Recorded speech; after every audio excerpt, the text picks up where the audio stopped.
pendant ces moments-là où vous ne pouviez pas exercer en tout cas toute la partie scène de votre métier, est-ce que vous avez trouvé du réconfort dans l'art, la lecture, la musique, la peinture, je sais pas. Ouais.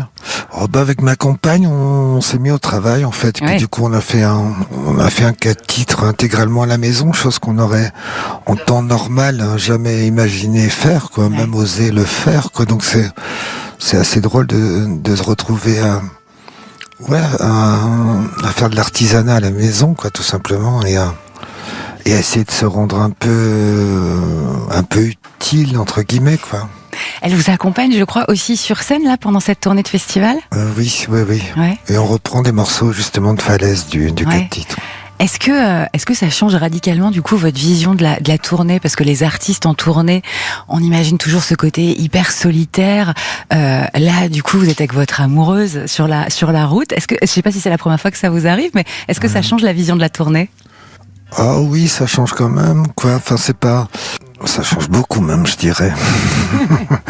Mais non, c'est assez agréable de pouvoir partager des choses ensemble, parce que quand on revient de tournée, généralement, raconter une tournée à quelqu'un, il n'y a rien de plus chiant. Puis surtout, les mots sont pas à la hauteur de ce qu'on vit. Enfin, de pouvoir raconter des émotions d'une tournée, on a un peu l'impression d'être un cosmonaute, quoi.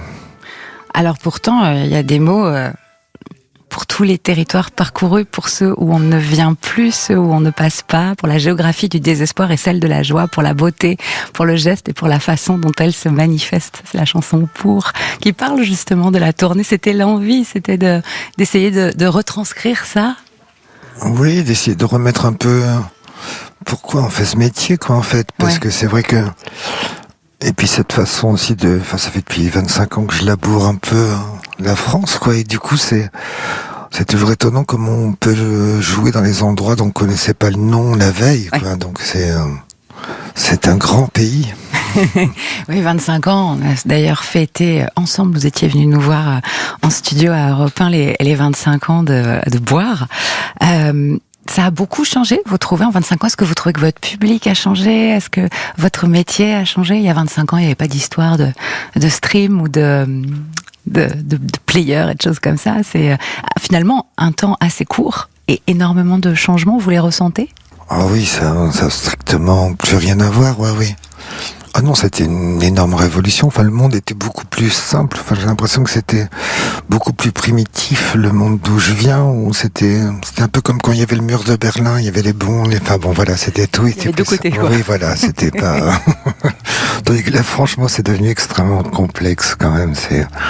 Non, ça part dans tous les sens, ça voltige. Et vous continuez quand même à avoir cette connexion dingue avec votre public. Alors en plus ici au Charru, ils sont réputés pour être particulièrement intenses et à ne pas cacher leur joie. Oui. C'est ça.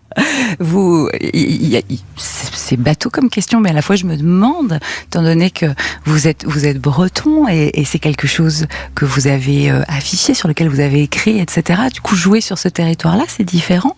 Ah ouais, c'est toujours différent quand on joue en Bretagne, mais en même temps, pour les Bretons, enfin, je revendique aussi, je suis avant tout brestois, en fait. C'est encore, c'est un petit truc à part en Bretagne, quoi. Donc, c'est un microclimat. Oui, non, c'est vraiment notre territoire, mais c'est vrai que de jouer à Carré, là, enfin, ça paraît, la réalité passe pour de la science-fiction, en fait.